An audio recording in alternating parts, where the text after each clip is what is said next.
ہم کیا کرتے ہیں، وہ جو صحابہ نے جی پھٹے پرانے کپڑے پہنے ہوئے تھے، ہم بھی کپڑے پرانے سے پہن لیں گے اور اپنے خزانوں میں مال بھرا پڑا ہوگا. صحابہ تو نہیں رکھتے، صحابہ تو پھر لٹاتے تھے.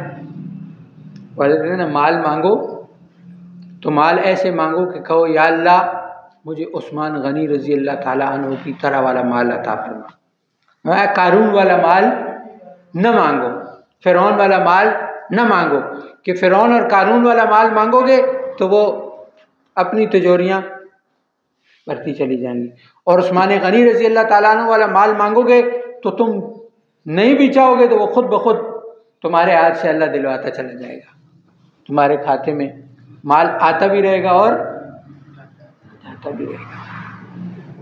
مال کمانا غلط نہیں ہے، مال کو حلال طریقے سے کمانا، اور اس میں پھر یعنی بعض چیزیں ایسی ہوتی ہیں نا، جیسے ہم اکثر لوگوں کو دیکھتے ہیں 16 گھنٹے 18 گھنٹے وہ دنیا کے لیے انہوں نے اپنا نہ کھانے کا ہوش نہ پینے کا ہوش. جس کو کھانے پینے کا ہوش نہیں اسے اللہ رسول کا کیا پتہ ہوگا. جس نے اپنے کھانے پینے کو خیر آباد کیا ہوتا ہے، اپنے گھر والوں کو، اپنے بیوی بچوں کو، کسی کو وہ کسی طرز کا ٹائم نہیں دے رہا ہوتا. مسئلہ کیا ہے جی، میں پیسے کما رہا ہوں، میں نوٹ کما رہا ہوں. ہم ایک جگہ ایک دکان پر گئے تو اس کی بڑی چلتی دکان ہے بازار میں. تو وہ لوگ ہم جب گئے تو دروازہ بند کر کے نا وہ کھانا کھا رہے تھے. تو میرے ساتھ جو بندہ تھا وہ کہتے یار دیکھو باہر لوگ کھڑے انتظار ہیں، ان لوگوں کو شرم نہیں آتی، یہ کھانا کھا رہے ہیں. میں نے کہا تجھے شرم نہیں آتی؟ یہ سارا کچھ اسی کھانے کے لیے تو کر رہے ہیں، اسی کھانے کے لیے تو اس نے دکان کھولی ہے. اب یہی کھانا یہ بیٹھ کے سکون سے نہ کھائے؟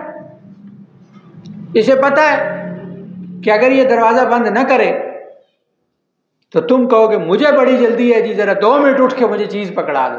اس نے دروازہ ہی بند کیا ہوا ہے، سکون سے کھانا کھاؤ، پھر جس کو جو چاہیے لے لو. کہتا جی پیچھے بندہ مر رہا ہو. تو میں نے کہا جو تو لینے آیا نا اس سے بندہ زندہ نہیں ہوتا. لینے تو سوچ آیا ہے، سوچ تو نے بندے میں کہاں لگانا ہے، جا پہلے بندہ زندہ کرا پھر آگے سوچ لے دینا.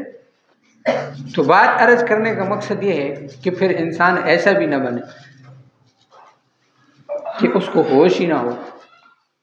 اب کئی بڑے جنرل سٹورز پہ چلے، بعضوں نے بڑا انتظام کیا ہوا تھا کہ کھانے کے وقت میں، نماز کے وقت میں اپنے پورے جو ان کے ملازم ہوتے ہیں ان کے کھانے کا خیال رکھتے ہیں، ان کے نماز کا خیال رکھتے ہیں، باری باری دعوت دیتے ہیں کہ بھئی اپنی نماز بھی پڑھو اور اپنا کھانا بھی کھاؤ. ایسے کر لیتے ہیں کہ پہلے آدھے پہلے پڑھ لیں اور آدھے بعد میں پڑھ لیں، آدھے پہلے کھانا کھا لیں اور آدھے بعد میں کھا.